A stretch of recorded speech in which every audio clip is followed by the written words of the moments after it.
Check, check. From this very frame, staged as if I was getting out of the car, we begin the story dedicated to what? That's right, reliability. Here the director has arranged everything beautifully to make it look good, but in fact we're not interested in that at all. We are interested in a question: when we have rain, slush, I don't know, universal sweat, will the iXsound system survive? Can you show me? Can it survive like this?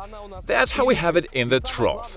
And the most important thing is that you have seen it all, that we have it without gluing, no manipulations, no tricks, exactly like this. Ouch! I'm afraid myself. So we take the system out of the trough, shake off the water a little bit, turn it to face you.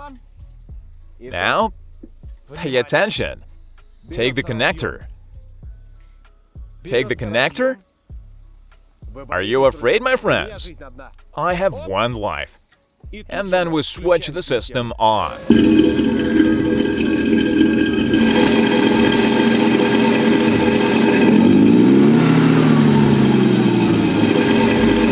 The system is working, and it's fully operational. As they say, any questions? No questions.